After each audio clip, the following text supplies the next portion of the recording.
नमस्कार दोस्तों, स्वागत है एक बार फिर हमारे YouTube चैनल पर। दोस्तों, ये जो कहानी है यह बहुत ही खास है। ये कहानी है त्रिया चरित्र की। जो भी बंदा, जो भी मनुष्य इस कहानी को पूरा सुनता है वह कभी भी अपने जीवन में धोखा नहीं खाएगा। इस कहानी को सुनने के बाद आप अपने जीवन में बहुत बदलाव ला सकते हैं। इस संसार में ऐसी औरतें भी हैं जो सुंदर और सुशील औरतों को भी बदनाम कर देती है। हो सके तो कहानी को पूरा सुनिएगा, और आप कहानी को पूरा सुनेंगे तो आपको कहानी का मतलब समझ में आएगा। इससे पहले कि आप इस कहानी में खो जाएं, चैनल को सब्सक्राइब करना ना भूले। चलिए कहानी शुरू करते हैं। बहुत समय पहले की बात है। किसी राज्य में एक राजा रहा करता था। वह राजा बहुत ही धर्मात्मा राजा था। उसकी राज्य की चर्चाएं बहुत दूर दूर तक फैली हुई थी। उस एक राजा का पुत्र था जिसकी उम्र कुछ ज्यादा नहीं थी, 12 या 13 वर्ष होगी। वह राजकुमार बड़ा ही सुंदर था। राजा उसकी शादी कर देता है। जब राजा ने उसकी शादी की तो राजकुमार मात्र 14 वर्ष का था। तभी उसकी शादी कर दी। राजा अब बूढ़ा हो चुका था। एक दिन राजा ने सोचा कि अपने राजकुमार को अब राजा बना देते हैं, क्योंकि उस राजकुमार ने कई शादियां की थीं, और पहले के राजाओं में यही नियम था कि राजा जितनी चाहे उतनी शादी कर सकता था।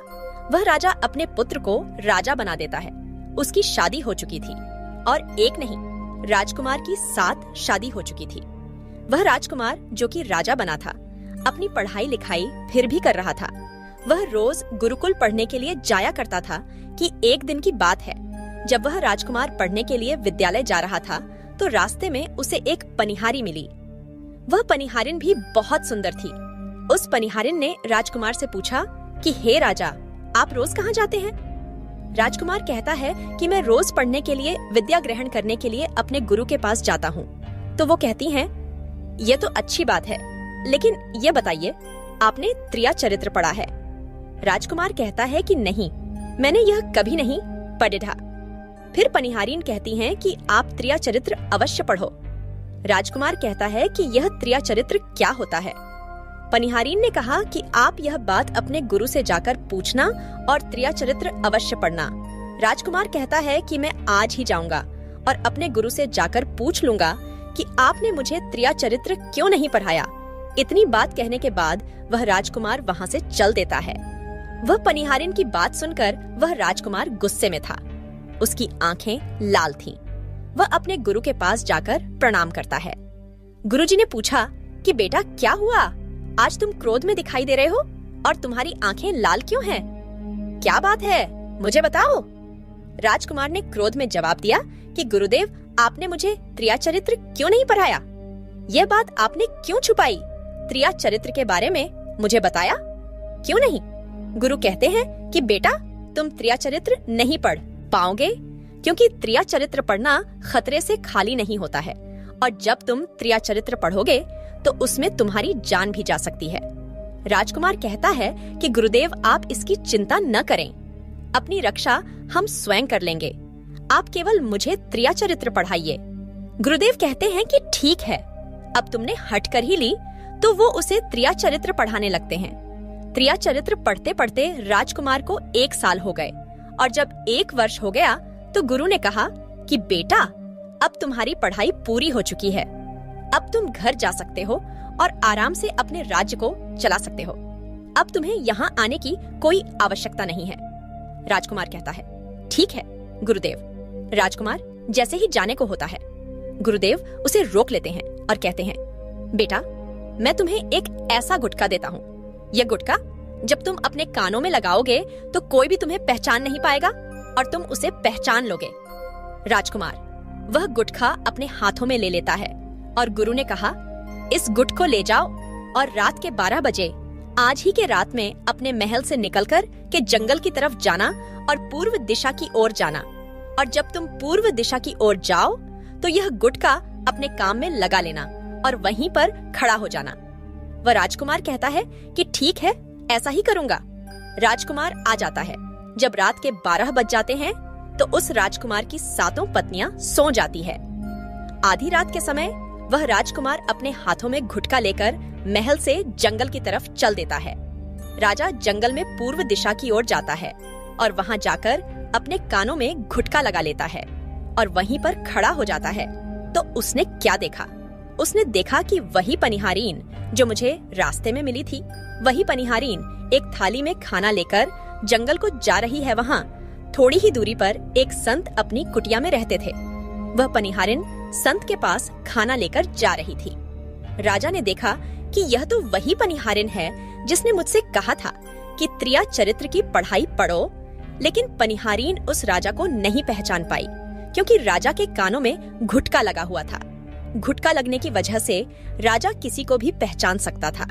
राजा ने अपने मन में सोचा कि चलो उसके पीछे चलते हैं कि यह आधी रात को भोजन लेकर संत कुटिया की तरफ क्यों जा रही है, इसका क्या कारण है। वह राजा भी उसके पीछे पीछे छुपता हुआ चल दिया। अब वह पनिहारीन उस कुटिया में उस साधु के वहाँ पहुँचती है। उस बाबा के पास जादू की पोटली थी। वह बाबा जादूगर था। राजा पीछे पीछे गया और वह छुप करके देख रहा था कि वह पनिहारीन और को बाबा क्या करेंगे। बाबा ने पनिहारिन से कहा, अरे पनिहारिन, पहले तू मुझे यह बता कि आज आने में इतनी देर कैसे लग गई। हाथ जोड़कर पनिहारिन कहने लगी कि महात्मा जी, मेरा विवाह हो चुका है और मेरे पति मुझे ले जाने के लिए आए हैं। हमें लेकर कल चले जाएंगे, इसीलिए हमें उन्हें सुलझाने में थोड़ी देर लग गई और यहाँ आने में भी देर हो गई। जब यह बात साधु ने सुनी कि इसका विवाह हो चुका है और इसका पति इसे लेने आया है, तो बाबा कहता है कि पनिहारीन, इसका मतलब है कि तुम अपने पति के साथ जाना चाहती हो, तो हमारे पास क्यों आई हो। पनिहारिन कहती हैं कि मैं आपके बिना नहीं रह सकती हूँ, मैं आपके बिना नहीं जी सकती हूँ। तो बाबा कहता है कि हे पनिहारीन, इसके लिए तुम्हें एक काम करना होगा। साधु एक बड़ा सा चाकू निकालता है और पनिहारिन से कहता है कि है पनिहारिन, जाओ अपने पति के गर्दन काटकर यहाँ लेकर आ जाओ। अपने उस पति को मार दो जो हमारे और तुम्हारे बीच में दरार बन रहा है। तब मैं तुम्हें रख लूंगा, तुमसे विवाह करूंगा, तुम्हें अपनी पत्नी बनाऊंगा। बिना कुछ सोचे समझे वो चाकू को ले लेती है और दौड़ते हुए अपने घर जाती हैं और उसका पति सो रहा था। वहाँ जाकर अपने पति की गर्दन काट देती है और उसकी गर्दन को लेकर साधु के पास आती है और जो राजकुमार थे उसके पीछे पीछे उसका सारा कारनामा देख रहे थे।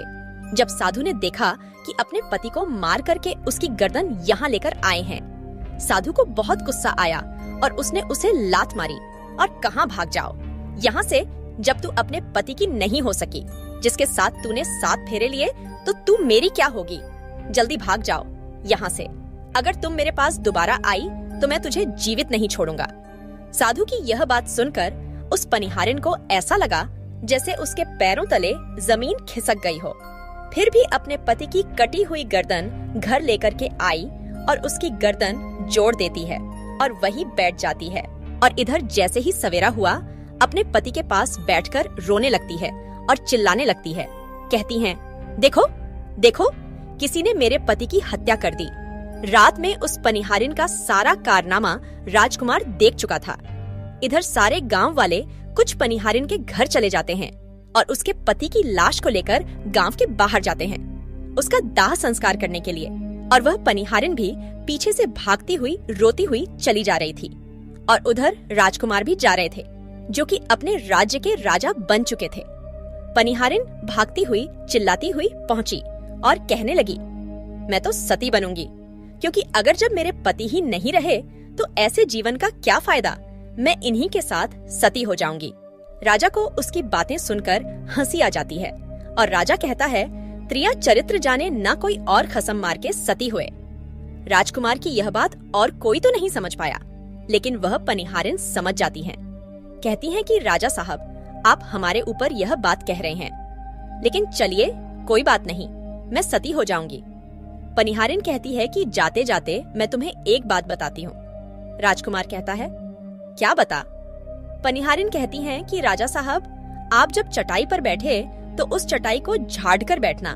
राजा कहता है कि यह पनिहारिन क्या कह रही है, मैं तो राजा हूँ, मुझे चटाई पर बैठने की क्या आवश्यकता है। पनिहारिन कहती है कि नहीं, जब भी तुम्हें कोई नौबत आई चटाई पर बैठने की तो तुम चटाई को झाड़ कर बैठना। राजकुमार कहता है कि चलो ठीक है, अगर तुम कह रही हो तुम्हें ऐसा ही करूंगा। कहने के बाद वह अपने पति के साथ सती हो जाती है और राजकुमार उनका अंतिम संस्कार करवाकर अपने घर को आ जाते हैं। इसी तरीके से पूरा दिन व्यतीत हुआ और उधर जब दूसरी रात आई, अपने गुरु के कहने के अनुसार वही गुटका कान में लगाया और पूर्व दिशा की ओर उसी स्थान पर जाकर खड़ा हो गया जहाँ पर पिछली रात खड़ा हुआ था। दूसरी रात को राजकुमार ने क्या देखा? उसकी 7 पत्नियां भोजन की थाली अपने अपने हाथों में लेकर उसी बाबा की कुटिया की तरफ जा रही हैं। जैसे ही राजा ने अपनी 7 पत्नियों को उस बाबा की कुटिया की तरफ जाते हुए देखा, राजकुमार के पैरों तले जमीन खिसक गई। वह अपने मन में सोचने लगा कि यह क्या चक्कर है। तभी उनमें से एक रानी राजकुमार को देख लेती है, लेकिन रानियों ने अपने पति राजकुमार को नहीं पहचान पाए क्योंकि राजकुमार अपने कानों में घुटका लगाए हुए थे। वह घुटका लगाने की वजह से राजा को कोई पहचान नहीं पाता था। उनमें से एक रानी कहती है कि ए लड़के, इतनी रात को यहाँ क्यों खड़ा है? हमारी थाली लेकर के उस कुटिया तक पहुँचा बिना कुछ सोचे समझे। राजकुमार ने वह खाली अपने हाथों में ले ली और अपनी रानियों के साथ कुटिया तक जाने लगा। जब 7 रानियां राजकुमार के साथ उस बाबा की कुटिया में पहुंचती है, राजकुमार कुछ भी नहीं बोल रहा था क्योंकि राजकुमार देखना चाहता था कि हमारे प्यार में ऐसी क्या कमी है जो हमारी 7 रानियों इस बाबा के पास आती है और इस साधु के पास ऐसा क्या है जो हमारी 7 रानी अभी यहाँ आ रही है। वह राजकुमार छुप करके सब जानना चाहता था। इधर जब वह 7 रानियां राजकुमार को लेकर साधु के पास पहुंची तो महात्मा राजकुमार को देखकर कहता है कि यह कौन है? तो 7 रानियां कहती हैं कि महात्मा जी, यह बालक हमें रास्ते में मिला, इसने हमारी सहायता की तो हम इसे अपने साथ लेकर आए।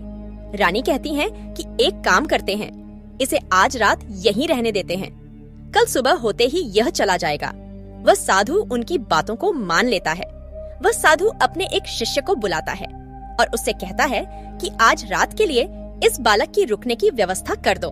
वह शिष्य राजकुमार को लेकर एक कमरे में जाता है। उस कमरे में एक चटाई बिछी हुई थी। शिष्य कहता है कि देख भाई, आज तुझे चटाई पर सोना पड़ेगा। वह शिष्य राजकुमार को इतना कहकर वहाँ से चला जाता है। राजकुमार उस कमरे में अकेला पड़ जाता है। अपने मन में सोचता है कि आज तो नौबत आ ही गई, चटाई पर सोने की से राजा कहता है। चलिए कोई बात नहीं, आज की रात हम चटाई पर ही गुजार लेंगे। राजकुमार जैसे ही चटाई पर बैठने ही वाला था, उसे पनिहारीन की बात याद आ गई। वो सोचने लगा कि पनिहारीन ने मुझसे कहा था कि जब भी तुम्हें चटाई पर बैठने की नौबत आए, तुम चटाई को अवश्य झाड़ लेना। चलो आज पहले झाड़ ही लेते हैं, हो सकता है इसका कोई राज हो। जैसे ही राजा ने चटाई उठाई तो उसने क्या देखा? उसने देखा कि एक बहुत बड़ा भयानक कुआं है। जब उस कुएं को देखा तो राजा के होश उड़ गए। राजा उस कुएं के अंदर झांक कर देखता है। राजा को अंदर बहुत सारे कैदी दिखाई देते हैं जिन्हें उस्तादों ने अंदर कैद करके रखा था। उन कैदियों में से एक आदमी ने राजकुमार को पहचान लिया। वह आदमी राजकुमार से कहता है कि राजकुमार, आप यहाँ कैसे आ गए? राजकुमार कहता है कि धीरे बोलो, नहीं तो सब पोल पट्टी खुल जाएगी। तब सभी कैदियों ने कहा कि राजा साहब, आप यहाँ से भाग जाइए। हम तो यहाँ से निकल नहीं पाए, लेकिन आप यहाँ से भाग जाएं। नहीं तो आपका भी यही हाल हो जाएगा जो कि हमारा हुआ है। आप भी यहाँ फंस जाएंगे। आपको भी पकड़कर यह साधु इसी में डाल देगा। आप जितना जल्दी हो सके यहाँ से भाग जाइए। राजा जब उस कमरे के अंदर गया था तो अपने कान में से घुटका निकाल लिया था और जब राजा वहाँ से भागा तो अपने कान में घुटका लगाना भूल ही गया। राजा को भागते हुए उन रानियों ने और साधु ने देख लिया था। रानियों ने जब राजा को भागते हुए देखा तो रानियां कहती है, यह तो हमारे पति हैं। महात्मा से कहती हैं कि महात्मा जी, अब तो हमारी सारी पोल पट्टी खुल जाएगी। यह तो हमारे पति हैं और वह भागे जा रहे हैं।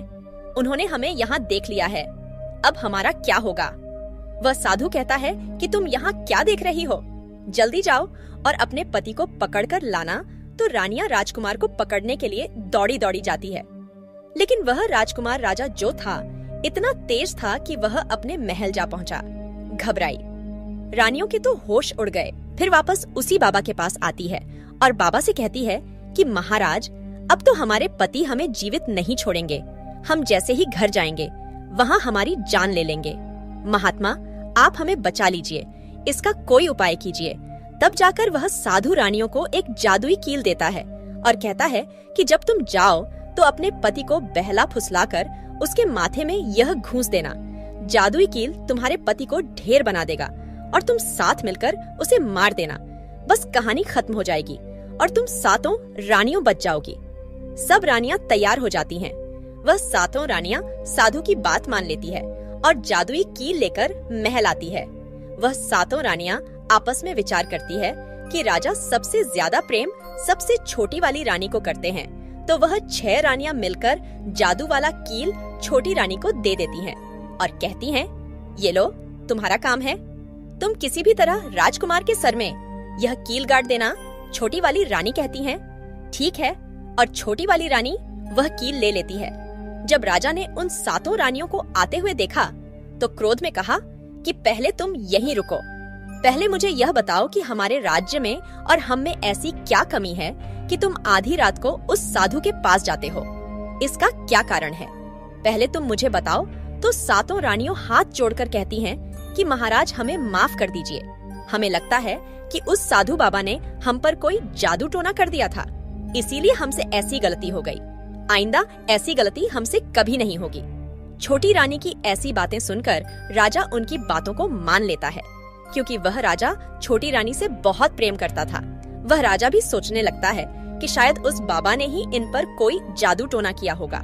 अपनी सातों पतियों को माफ कर देता है और कहता है, ठीक है, तुम अपने कमरे में चली जाओ। सबसे छोटी रानी, जिससे राजकुमार बहुत प्रेम करता था, वह राजकुमार को खाना खिलाती है और राजकुमार को सुला देती है।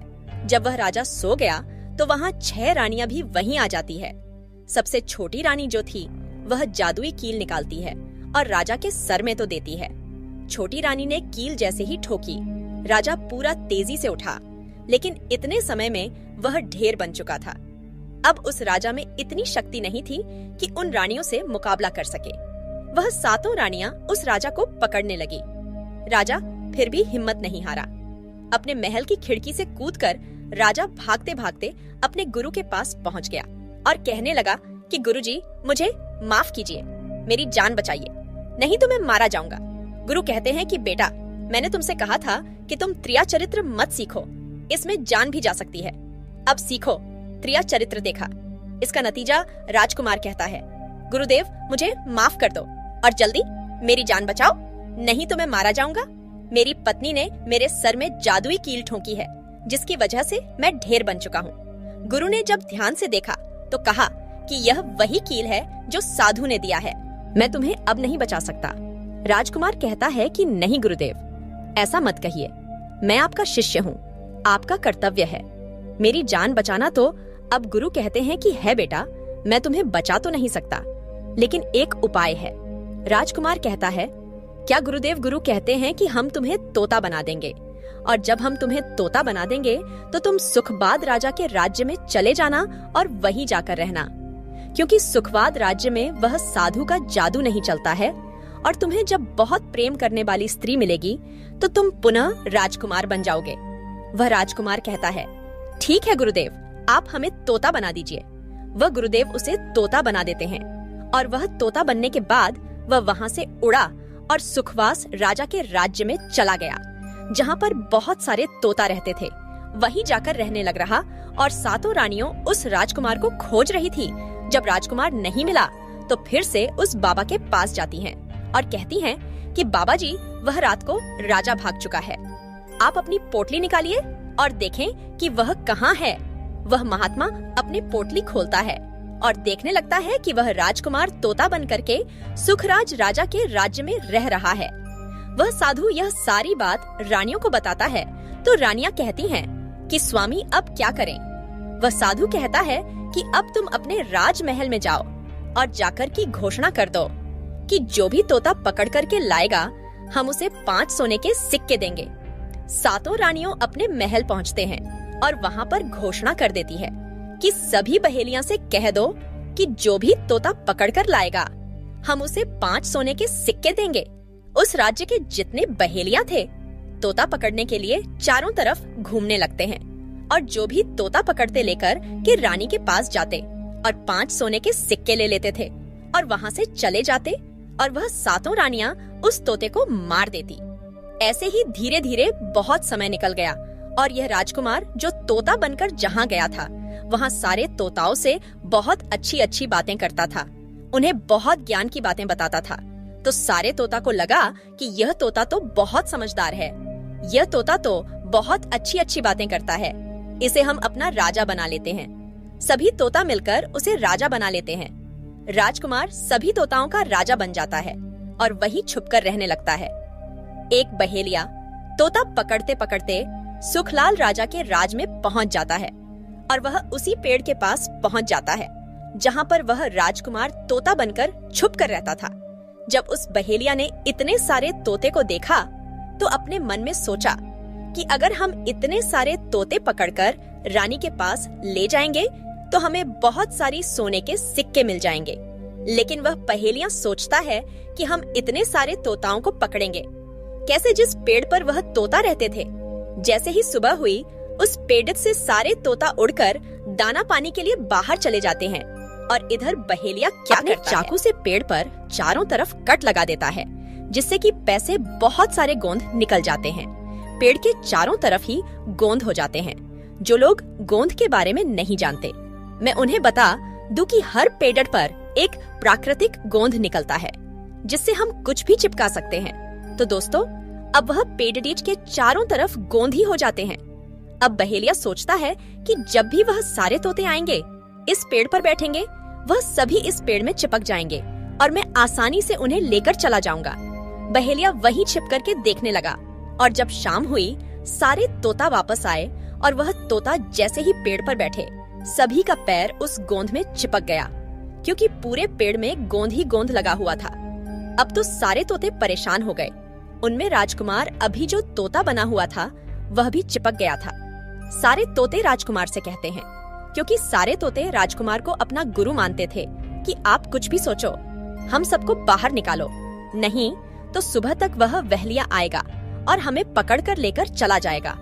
वह राजकुमार कहता है कि तुम बिल्कुल चिंता ना करो, जब वह सुबह बहेलिया आएगा तो तुम सभी ऐसा करना कि उस बहेलिया को लगे कि सारे तोते मर चुके हैं, और जब सभी तोते को पेड़ से छुड़ाकर नीचे फेंक दें तो सभी उड़कर भाग जाना। सभी तोता कहते हैं कि ठीक है। गुरुदेव सुबह हुई जैसे ही बहेलिया पेड़ के पास पहुंचा, सभी तोता ऐसे लटके हुए थे जैसे कि वह सभी मरे हुए हैं। जब बहेलिया तोतों को देखा तो सोचा कि अरे क्या हो गया, या तो सभी मर गए, अब हमें सोने के सिक्के कैसे मिलेंगे। फिर बहेलिया ने सोचा कि चलो अब इन्हें छुड़ा ही देते हैं, इतना तो उपकार इन पर कर ही सकते हैं। बहेलिया पेड़ पर चढ़ा और उनको छुड़ाकर नीचे फेंकने लगा। बहेलिया ने सभी तोते को छुड़ाकर नीचे फेंक दिया, लेकिन जो राजकुमार था, जो तोता बना हुआ था, वह वहीं पर रह गया और नीचे जितने भी तोते थे वह सभी उड़कर भाग गए। बहेलिया नहीं सोचा, अरे यह क्या हुआ, इस पर सिर्फ एक ही होता है जो कि मरा लटका हुआ है, और जितने तोते को मैंने छुड़ाकर नीचे फेंके वह सभी उड़कर भाग गए। बहेलिया ने सोचा, इसका मतलब यह सारे तोताओं ने मिलकर मेरे साथ धोखा किया है। अब वह राजकुमार जो था, जो तोता बना हुआ था, वही सिर्फ पेड़ पर लटका हुआ था। वह बहेलिया कहता है कि यह सब तुम्हारी चाल है, चलो अब मैं तुम्हें लेकर जाऊंगा और रानी के हाथ बेच दूंगा और मुझे 5 सोने के सिक्के मिल जाएंगे। और इधर वह बहेलिया उस तोता को बेचने के लिए रानी के पास जाने लगता है। रास्ते में वह तोता कहता है, जो कि राजकुमार था, वह बहेलिया से कहता है कि तुम मुझे कहाँ ले जा रहे हो। तो वह बहेलिया कहता है, मैं तुम्हें बेचने के लिए रानी के पास ले जा रहा हूँ, अगर मैं तुम्हें वहाँ भेजूंगा तो मुझे 5 सोने के सिक्के मिलेंगे। वह राजकुमार कहता है कि मैं अगर तुम्हें 50,000 सोने के सिक्के दिलाऊं तो क्या तुम मुझे नहीं बेचोगे। बहेलिया कहता है, तू मुझे 50,000 सोने के सिक्के कैसे दिलाएगा। तोता कहता है कि राजा सुखलाल के यहाँ एक बहुत बड़ा मेला लगता है, तुम मुझे वही बेचो, मूल में स्वयं बताऊंगा। बहेलिया उस तोते की बात मान लेता है और रानी के पास बेचने की जगह राजा के राज्य में मेले में तोता को बेचने चला जाता है। और राजा के राज्य में यह नियम था, अगर किसी व्यक्ति का सामान शाम तक नहीं बिके तो वह राजा स्वयं आकर उसे खरीद लेता था। बहेलिया उस तोते को लेकर बाजार में पहुंचा हुआ था। जब कोई व्यक्ति उस तोते को खरीदने आता तो वह पूछता कि यह कितने का है तो वह बहेलिया कहता है कि तोता अपना दाम स्वयं बताएगा। तो वह तोता अपना दाम इतना बता देता कि कोई भी व्यक्ति उसे खरीद ही नहीं पाता। ऐसे ही करते करते शाम हो गई। अब शाम हो गई था। सभी अपने अपने दुकान लेकर चले गए। सभी का दुकान उजड़ गया था। बस एक बहेलिया और एक तोता ही रह गए थे। इधर राजा ने अपने सिपाहियों को आदेश दिया कर जाओ, देखकर आओ किसी का सामान तो नहीं रह गया है।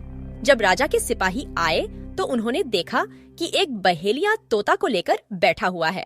सिपाही बहेलिया से कहते हैं कि हे बहेलिया, तुम्हारा तोता क्यों नहीं बिका? तुम इसे कितने में बेच रहे हो? तो मैं तोता कहता है कि जो इन्हें 50,000 सोने के सिक्के देगा वही मुझे खरीद पाएगा।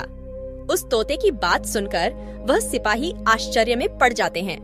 सोचते हैं, अरे यह तोता तो अपना मूल्य स्वयं बताता है। राजा के पास जाते हैं और राजा को सारी बात बताते हैं और कहते हैं एक बहेलिया एक तोता लेकर बैठा हुआ है, लेकिन वह तोता अपना अमूल्य स्वयं ही बताता है। वह इतना महंगा बताता है, शायद इसीलिए उसे कोई खरीद नहीं सका। राजा सिपाहियों से पूछता है कि वह अपना मूल्य कितना बता रहा है, तो सिपाही कहते हैं अपना मूल्य 50,000 सोने के सिक्के बता रहा है। चलिए हम खरीदेंगे, अगर नहीं खरीदेंगे तो हमारे बदनामी होगी कि राजा के बाजार में बिका नहीं। और वह नाराज होकर चला गया। राजा अपने मंत्रियों के साथ अपने रथ पर सवार होकर बाजार में पहुंचता है। कहता है इसका क्या मोल है? हाथ जोड़कर कहता है कि राजा साहब अपना मोल तोता स्वयं बताएगा। वह राजा फिर तोते से पूछा तो तोता कहता है कि राजा साहब जो इन्हें 50,000 सोने के सिक्के देगा वही मुझे खरीद पाएगा।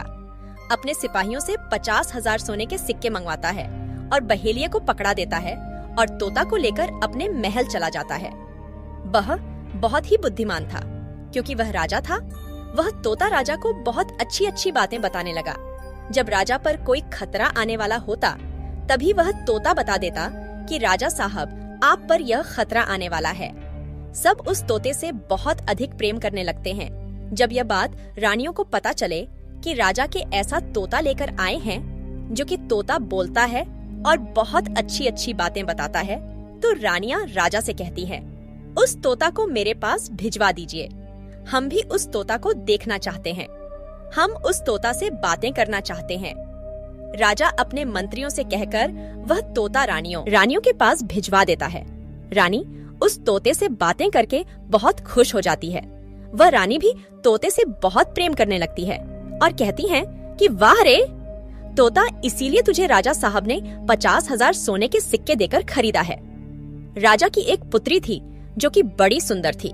रानी अपनी पुत्री से कहती है कि आज से तुम ही इस तोते का ध्यान रखोगे और कल तुम इसे अच्छे से धोकर नहला देना। वह राजकुमारी भी उस तोते से बहुत प्रेम करती है। जैसे ही सुबह हुआ, राजकुमारी उस तोते को लेकर नहलाने जाती है।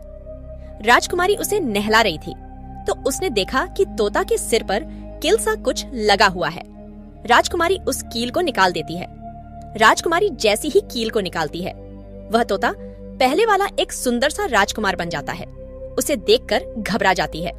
राजकुमार कहता है कि तुम घबराओ नहीं, यह कील वापस से मेरे सर में तो दो, मैं फिर से तोता बन जाऊंगा और इसके बारे में मैं तुम्हें रात्रि में बताऊंगा। तुरंत ही वह राजकुमारी वह कील राजकुमार के सर में लगा देती है। तुरंत ही वह तोता बन जाता है। रात को राजकुमारी तोते को लेकर अपने कमरे में जाती है और उसके सर से कील निकाल देती है। वह तो फिर से राजकुमार बन जाता है। वह राजकुमार अपनी सारी दास्तां उस राजकुमारी को बताता है और कहता है, माफ करना, यह दास्तान तुम किसी को बताना नहीं तो मेरी जान चली जाएगी। राजकुमारी इसके बारे में अपनी माता और पिता को नहीं बताती है। दिन भर वह तोता रहता है और रात को राजकुमारी उस तोते को अपने कमरे में ले जाती और उसके माथे से कील निकाल देती।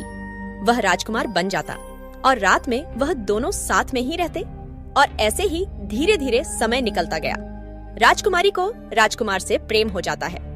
इधर क्या हुआ, जो राजकुमार की पत्नियां थी वह बहुत सारे तोते मरवा देती हैं, लेकिन जो राजकुमार तोता बना हुआ था वह उन्हें नहीं मिलता है और वे उसी साधु के पास जाती हैं और कहती हैं कि है महात्मा, हमारे पति तो अभी तक हमें नहीं मिले, हम अब क्या करें, उन्हें कैसे मारे?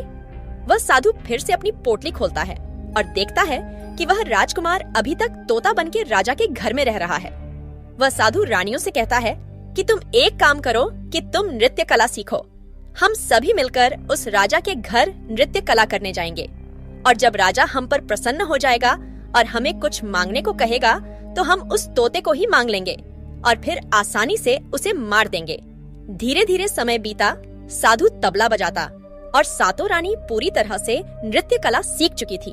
अब साधु को लगा कि हम सफलता प्राप्त कर सकते हैं और उस तोते को उस राजा से मांग सकते हैं। साधु का भेष बदलकर के उन सातों रानियों को नृत्य कला वाली स्त्री बनाकर के राजा सुखपाल के दरबार में पहुंच गया। राजा उस साधु से पूछता है कि आप लोग कौन हैं? यहाँ क्यों आए हैं? साधु कहता है कि हम सब नृत्य कला वाले हैं। आपके महल में हम नृत्य कला दिखाना चाहते हैं। राजा सुखपाल को भी गाने बजाने का बहुत शौक था। वह मान जाते हैं। उधर वह साधु अपना गाना बजाना चालू करता है। जब उनकी गाने बजाने की आवाज तोता के कानों में पहुंची तो तोता समझ गया कि वह साधु हमारी सातों रानियों को लेकर भेष बदलकर यहाँ पर आ गया है। अब हमारी जान नहीं बचेगी। जब रात हुई तो राजकुमारी उस तोते को लेकर अपने कमरे में जाती है। उस तोते के सर से कील निकालती है और वह तोता राजकुमार बन जाता है। वह राजकुमार सारी बातें उस राजकुमारी को बताता है। कहता है कि देखो, जो यह गाने बजाने वाले आए हैं यह वही साधु है। यह गाने बजाने से राजा को खुश कर देगा और बदले में मुझे मांग लेगा और ले जाकर मुझे मार देगा। वह राजकुमार कहता है कि सुनो राजकुमारी, जब राजा आदेश दे कि तोता को लेकर आओ तो तुम मुझे मत देना। जब राजा खुद यही मुझे लेने आए तब भी तुम मुझे मत देना। कहना कि तोता को नहीं दूंगी और जब राजा न माने, राजा तुमसे जिद करें और मुझे मांगे, तब तुम गुस्से में आकर के पिंजरे को फेंक देना। उसके बाद अपने बचने का रास्ता हम स्वयं ही ढूंढ लेंगे। राजकुमारी कहती हैं कि ठीक है। वहाँ पूरी रात गाना बजाना हुआ तो राजा प्रसन्न होकर उन्हें कहते हैं कि मांगो, क्या मांगना चाहते हो? वह साधु कहता है कि जो आपके पास तोता है जो आप कुछ दिनों पहले ही खरीदे हैं, वह तोता आप मुझे दे दो। राजा कहता है ठीक है। राजा अपने मंत्री को आदेश देता है कि जाओ उस तोते को लेकर आओ। मंत्री राजकुमारी के पास पहुंचता है और कहता है कि यह तोता मुझे दे दो। राजकुमारी कहती है नहीं, मैं तो नहीं दूंगी। मंत्री कहता है कि देखिए, आप जिद मत कीजिए।